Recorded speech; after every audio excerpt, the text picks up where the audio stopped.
Hi, my friend. What do I put here? Hi, Hey my friend. João, how are you? I'm great. What about you? I'm fine. Great Mm, night. Beautiful night here. that's great. So, guys, we're here for the 90th night of study of this amazing book, Paul and Stephen. Tonight, our great friend Nora, she will not be here with us. She's not going to attend the study, but she will be with us in prayers and spirit. And next week she'll be back here with us. We have loads of interesting and emotional things to talk about tonight. This chapter 8, the death of Stephen, is a very, very emotional chapter. We're gonna have here very important parts for the rest of the book, and we are very happy to bring this information tonight.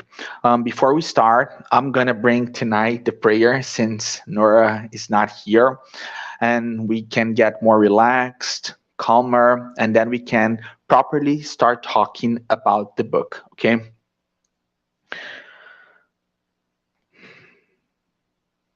Our Father, who art in heaven, hallowed be thy name. Thy kingdom come, thy will be done on earth as it is in heaven.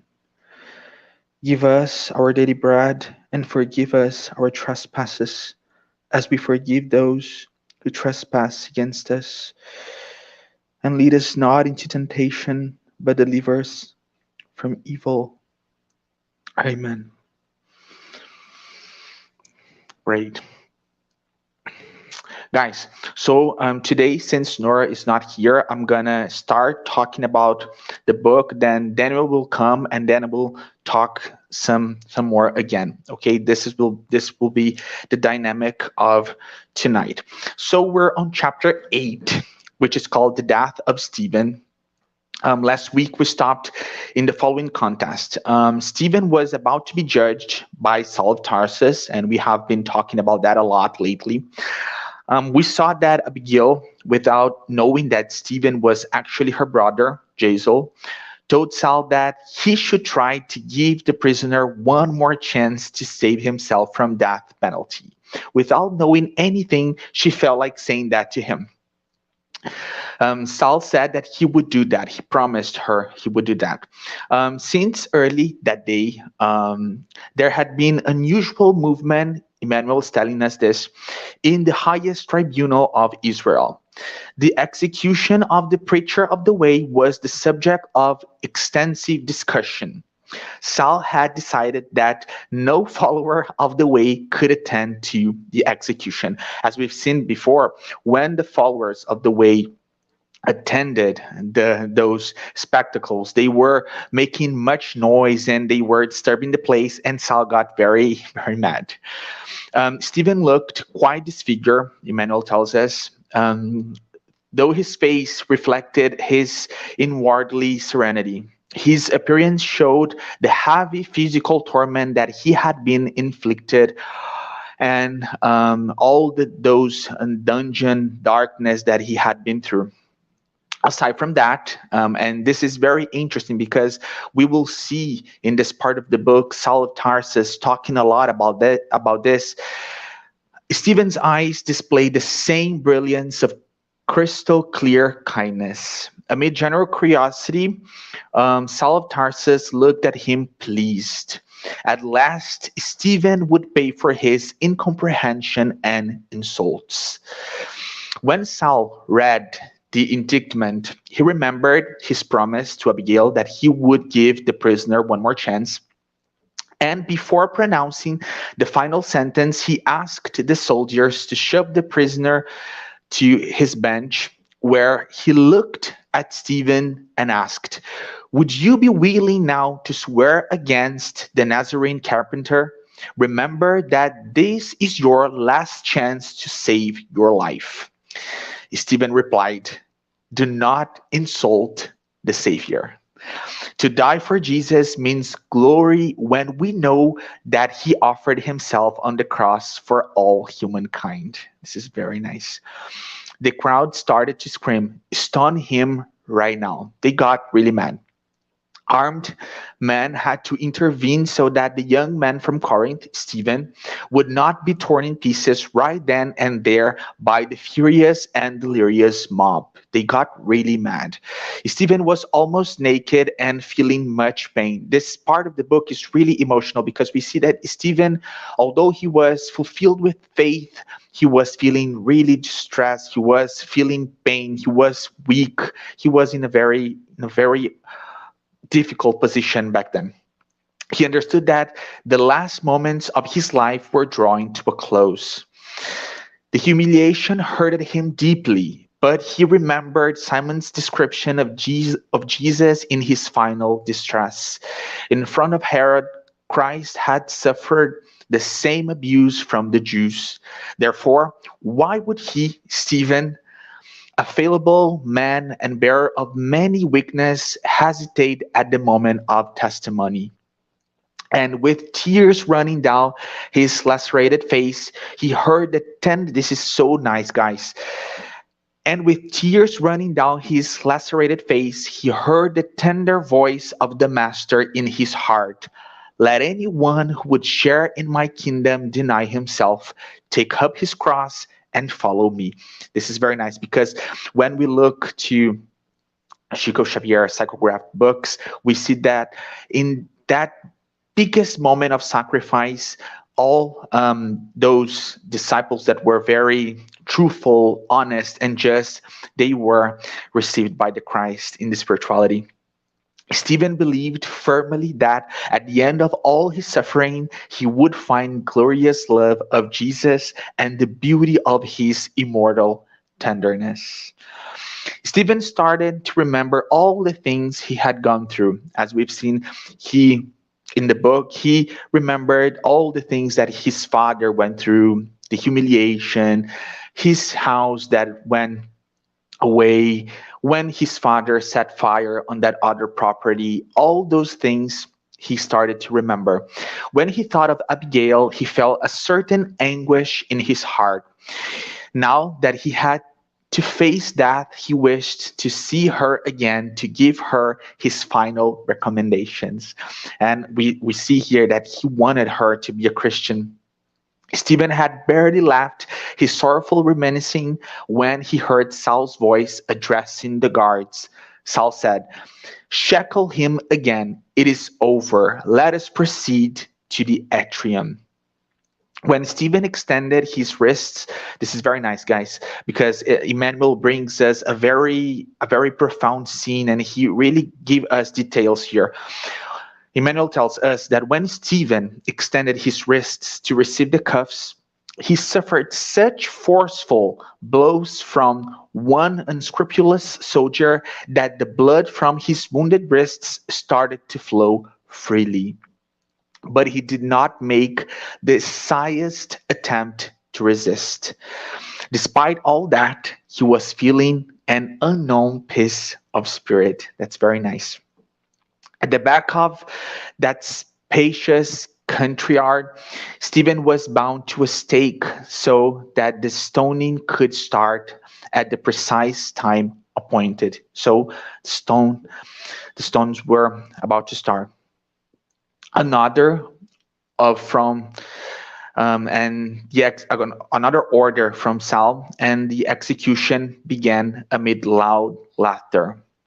Each executioner aimed coolly at a chosen point. They were very cruel. General scorn followed each strike. One said, "Let's save the head to keep the show intense and interesting." Saul was feeling satisfied and comfortable as he appraised the people's reaction. This is very sad. In any case, the death of the preacher of Christ represented his first great triumph in winning the attention of Jerusalem and its prestigious political elite. But at the same time, he was really admired by Stephen's peace of soul. He was wondering, where could such peace come from? Stephen's tattered garments were glued to his body, plastered with blood and sweat. At this point, I will pass to Daniel, and then we'll Go ahead. Thanks, João. So Stephen was then a martyr, and as his body took the blows, his mind connected to the safest place he had, and it was his past and his family.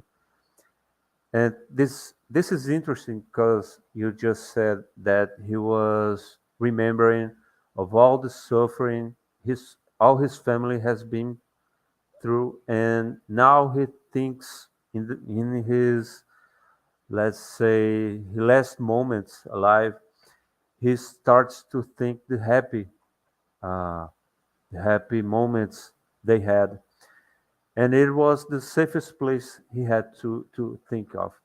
He started to think of his father and the prayers he used to do with his mother and his sister Abigail. And whenever a situation seemed to be unbearable, they would be taken to Psalm 23. And this time, not only did David's words were feeding his spirit, but also the lessons from Jesus. And I like to make a small comment here about this expression, his spirit. Now we are studying under the light of spiritism, and there's no such thing as uh, your spirit or my spirit or his spirit. We are these spirits. It's just a matter of accuracy of the language. But after all, this is unusual expression. So yeah, we are bodies. We are not bodies with spirits. We are spirits with bodies. So okay, he was being fed with the lessons from Jesus as well.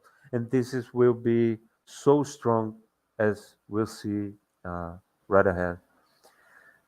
Stephen's final moments came with the sensation of something torn in his soul and the relieving touch over his wounds. Then wonderful scenes unfolded before his eyes. Spiritual emissaries surrounded him, and Jesus appeared with open arms. Stephen beheld the Christ in all his splendor and exclaimed to everybody to hear, I see the heavens opened, and Christ resurrected in the grandeur of God. Saul at that moment looked at Stephen's eyes, and they were ecstatic and blazing. Abigail approached Saul, wearing a Greek-style tunic, beautiful as she always always would be, and that night that might have triggered some deep emotions in Saul, possibly considering some unknown serenity reigning the martyr's spirit. That torture brought to Abigail's memories the last time when she saw her brother. Unsettlement struck her heart as Stephen used his last breath to ask the Lord to forgive Saul. This is the epitome of the martyrdom of the Christians, is to think about the other, to be uh, in extreme pain and nevertheless consider the happiness of a brother. Never mind if that in that occasion they were enemies or even he was his persecution. When he turned his eyes to his persecutor, Abigail was there, and Stephen couldn't speak or identify she was if she was incarnated or not. And then Stephen fainted. I will comment that later, but this is so important. I like to point this out. Um, when he turned his eyes to Saul, Thinking about his forgiveness from God, he saw Abigail and he thought many things. And one of them was, is she here actually, or she's here as a spirit to take me to heaven? That means he was seeing the spirits, the spiritual emissaries, and Jesus. So he had this double vision. Abigail finally recognized Jesus. Saul wouldn't believe, but asked her to stay still as he called a high order functionary to take the prisoner to the priest's chamber with the excuse of extracting the repentance uh, um, in his final hour. Saul asked to serve fine wine to his friends so they celebrate his first victory and left with Abigail completely silent. And we see that contradiction inside Saul's heart. He was really happy and proud of his achievement, his first victory against the Christians, but he was also really deeply concerned about his relationship with Abigail. The assistants were ordered to leave the chamber, and Saul locked the door. Abigail came close to the dying man when he whispered her name.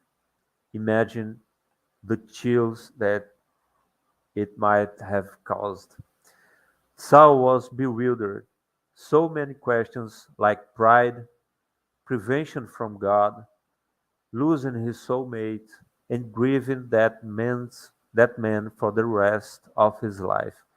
He- Between so many thoughts, Abigail kissed Stephen's forehead, and finally she could engage a conversation with her missing brother, mailing about his visible martyrdom, his disfigured appearance, and his new name. Between gasps and sobbings, Stephen could explain how he got his new name and how he understood he was dying, but especially he spoke of Jesus and the immortality of the soul. And we see how clear they have in their thoughts, even in extreme situations. Those are we are talking about very strong and mature spirits. Abigail questioned how could a good master abandon a loyal servant, and got immediately admonished by Stephen's gaze. So, bro, that's with you again. Yes, thank you. This is so nice, guy. This moment is so emotional. Um, when Abigail asked that about Jesus, and Jesus tells her that Christ that he was serving is much just and merciful. She embraced him tenderly, washed in abundant tears, and after a pause, when Stephen showed that he was in the final moment of physical life, he made a supreme effort to move and asked, "With whom shall I leave you?" He was very preoccupied with her.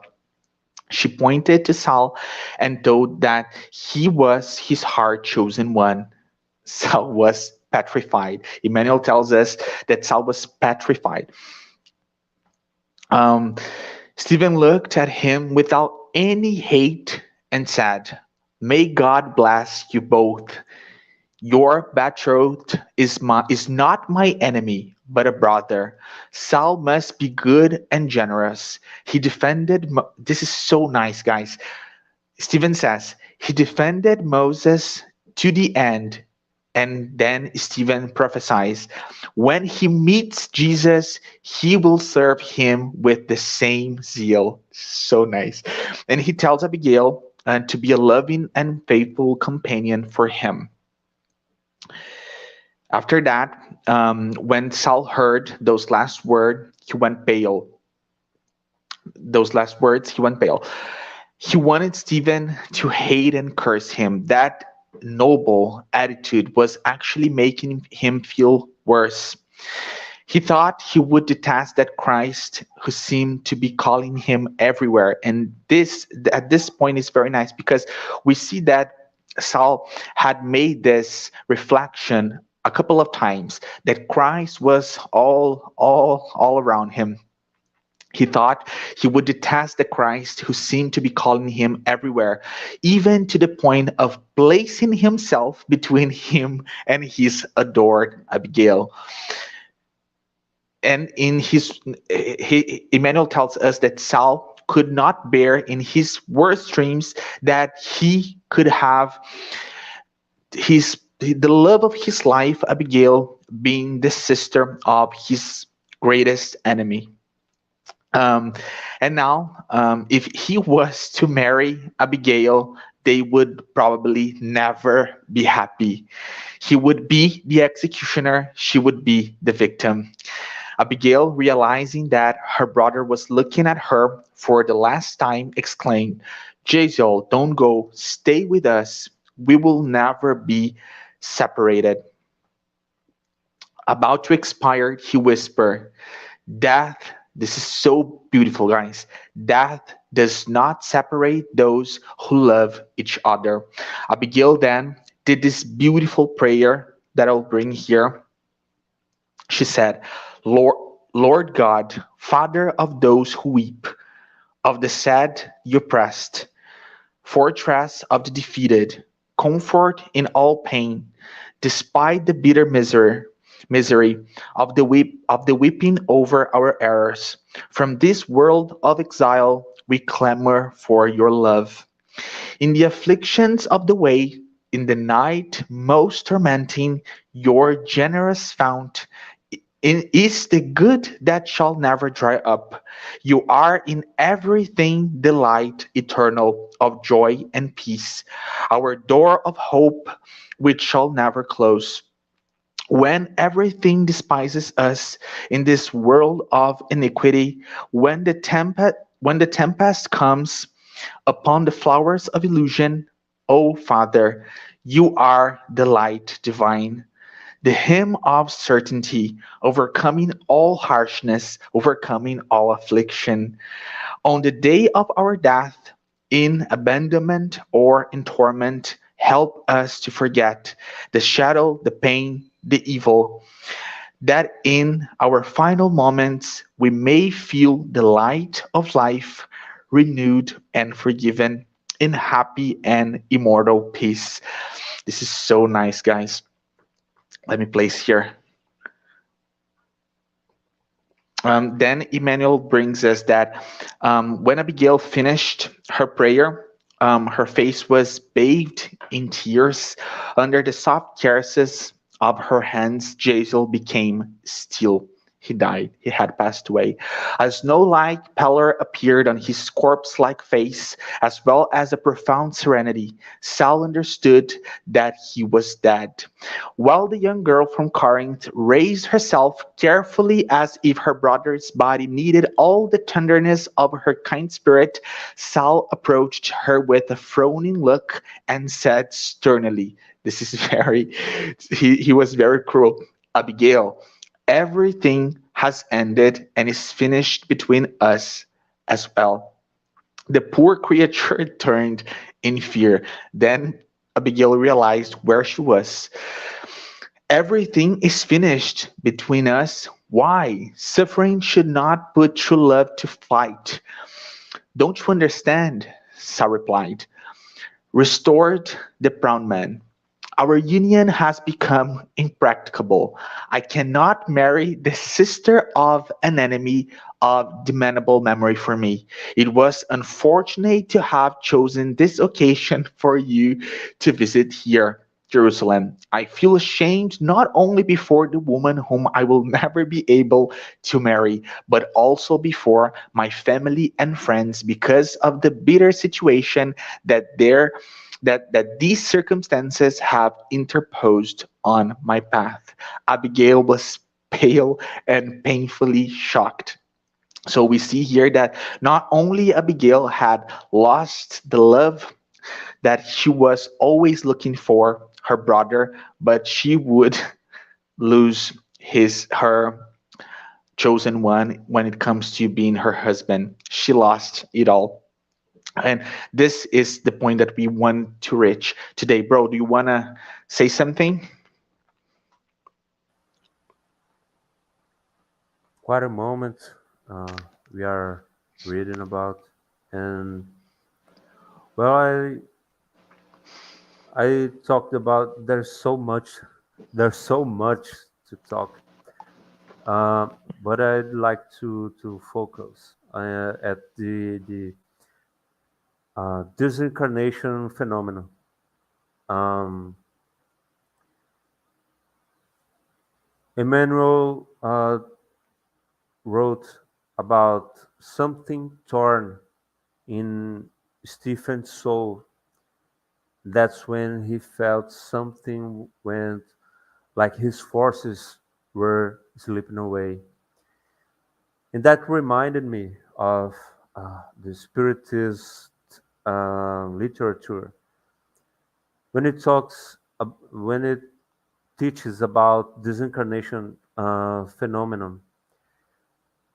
The perispirit, that which is the material, this material substance that kind of surrounds the spirit, that gives it some shape and appearance, leaves when it the perispirit leaves the body.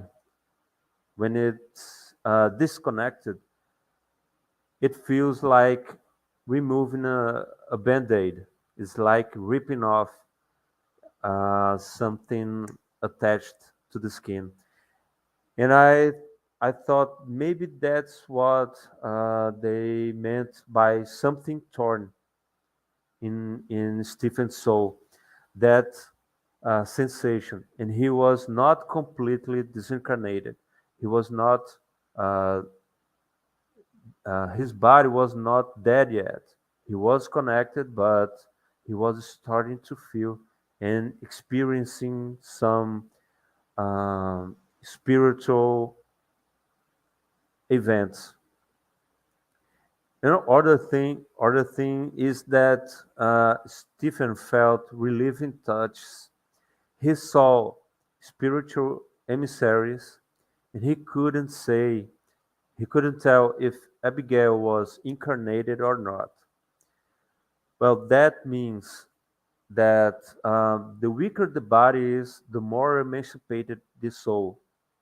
So when we are asleep, and or when we are deeply sick, when our body is too much weak, the soul can emancipate and experience some sensations from spiritual world, and it all mix with the physical feelings, the sensations of the body, and it all becomes confusing, and the spirit can't tell properly what is spiritual, what is material. And that was what Stephen was experiencing. And he started to remember a series of episodes of his life. And this is brain functions mixed with spiritual phenomena. So we have extreme body condition, extreme weakness in a dying situation, and the soul emancipation at the same time. And that transitory healing of death that happened when he went to the priest's chamber with Abigail and Saul.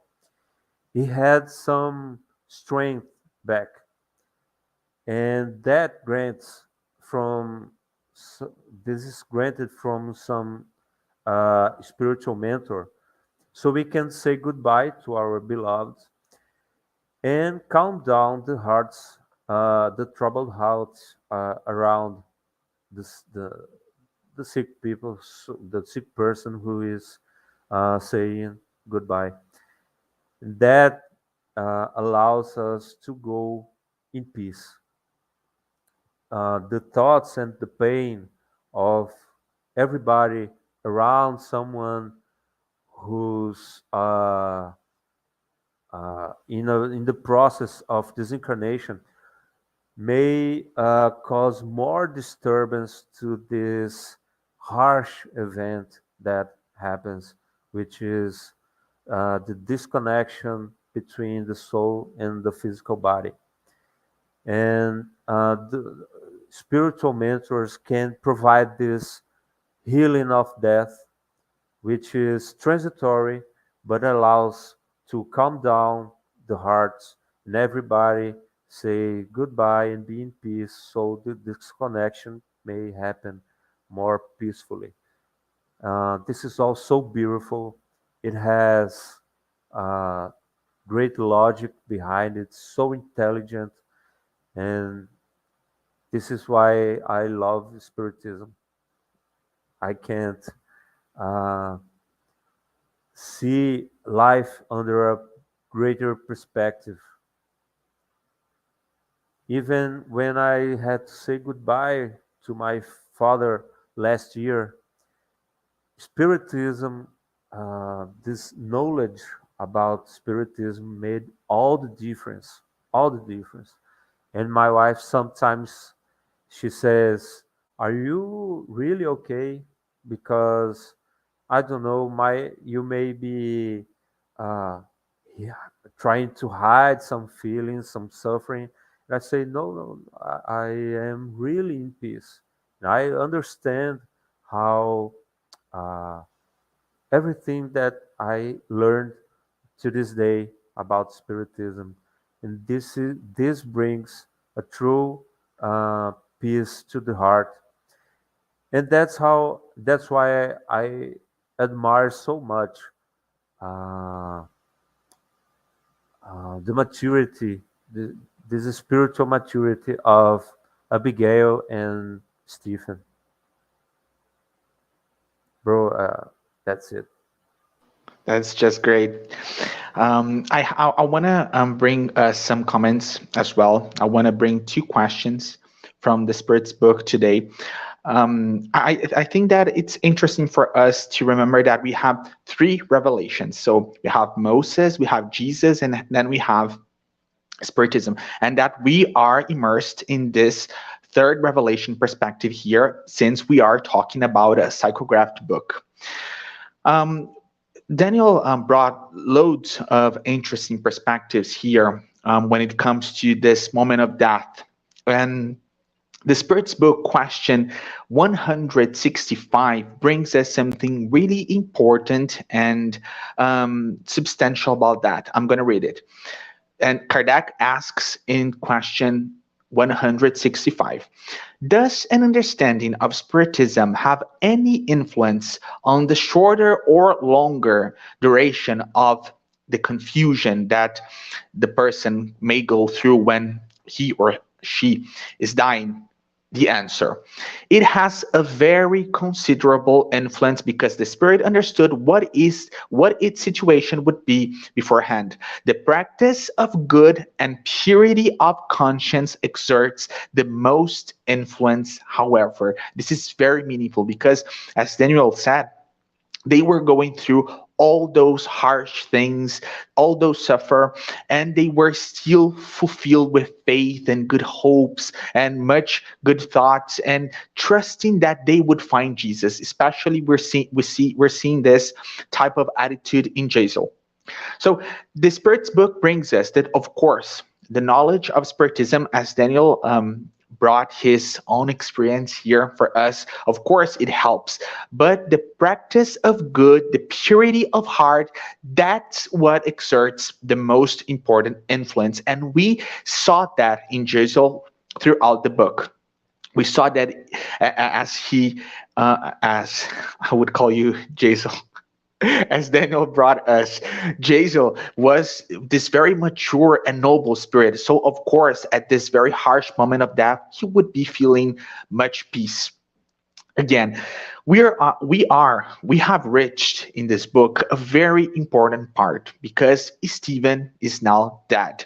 So he will go back to the spiritual plane, the spiritual realm, and he will be with Saul and Abigail. We will see that from the spiritual realm. So we are going through this very different perspective right now.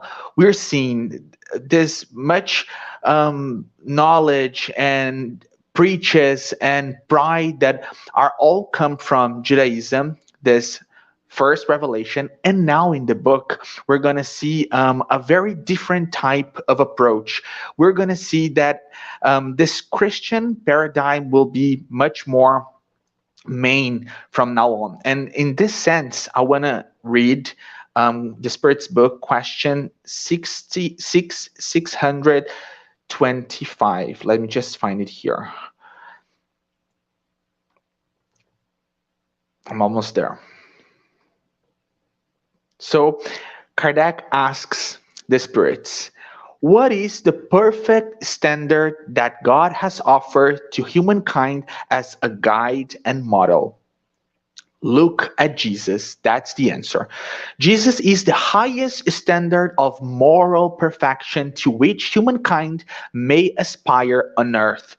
God offers him as the most perfect model, and the doctrine he taught is the purest expression of God's law because he was animated by the divine spirit and was the purest being that has ever walked on earth.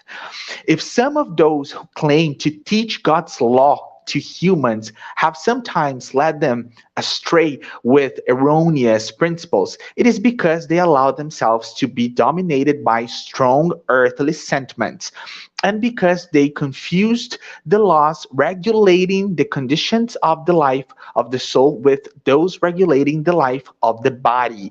Many of them presented as divine laws what were really only human laws created to serve their own passions and to dominate others. This is very nice, guys, because from this part of the book on, we will see this huge change of paradigm. With Stephen in the spiritual realm, we will see that all of them that are left on earth, they will feel much more close to Christ. And this will change the entire perspective, and this will change the characters. Abigail will become a Christian. Saul Tarsus, we all know his history from the Bible.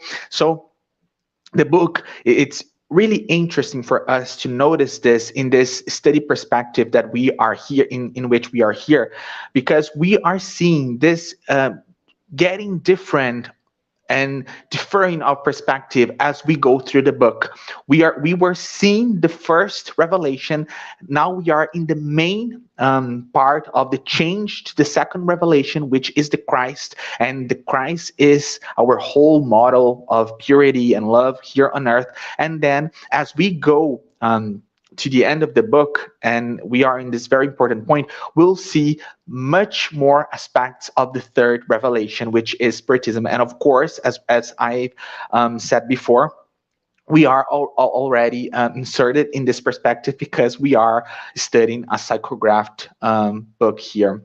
This point that we are tonight is really important. It brings us loads of moral questions and reflections.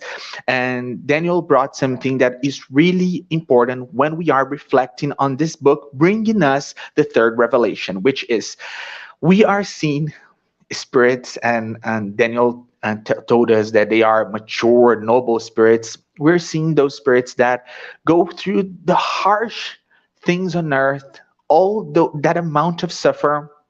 We're seeing Abigail losing her brother, and then she will, as we've seen today, lose the love of her life, but they still get this peace of mind. And when we see this, of course, we saw Jazel and Abigail working a lot on building this love perspective on their hearts. But it's really important for us to notice that they had already an amount of knowledge. And when we think, and since we are bringing a couple of concepts tonight, when we think about Spiritism in the definition of being the consoler promised by Christ for us, that is the main point why Spiritism is the consoler. And we see that in practice with these characters, because Spiritism brings us all this amount of knowledge, and Daniel brought his experience. It's very nice. We hadn't agreed on talking about that, and still he brought and complimented me and open this time to reflection. When we think about Spiritism as this amount of knowledge that teaches us those laws that regulate our relations with spirituality, we do feel more comforted. We do have much more things to have faith on. And then we can go ahead in life being more consolated. This is the meaning of Spiritism in this concept of being the consoler promised by Jesus. This is beautiful. And in this book, when we reach this moment where Stephen dies and we see him so resigned and full of faith, we see that the book brings us all the perspectives about Spiritism. This is very powerful, but very, very beautiful. I have finished tonight. I don't know, bro, do you want to say something else? It's interesting to think that they lived. Um, we are studying under the perspective of a third revelation. People who lived the shock of the second revelation. It's a very, uh, I can't find the words now, but so interesting. So that's powerful. It's a great thing we are doing here. Yes, I agree. That's very powerful. We always have to be so grateful for Chico's psychographed work, because it brings us this amount of books through which we can have these amazing reflections. So, bro, are you done tonight? Do you want to say something else? I'm done. Thank you for the opportunity. Thank God you. bless you all. Thanks. Guys, as we have talked before, for a couple of weeks we are doing shorter programs. Nora is not here tonight, but she will be here with us next week. Um, and ahead in a couple of weeks that are coming, we're going back to those 1 hour programs, okay? To 50 to 1 hour programs. I think everybody, especially my friend that is here with me helping and studying, thank you guys so much. The study, as we always say, it will be here for those brothers and sisters that watch on demand on YouTube channel or on Facebook, on those Facebook pages. I thank you guys so much. Very grateful. This book brings me loads of profound reflection and much emotion. Thank you guys so much. Thank you, bro. See you next week, okay? Thank you. See you next time. Thank you guys, everybody Bye that is bye. here with us. We're reading the comments. Thank you guys so much. Bye bye.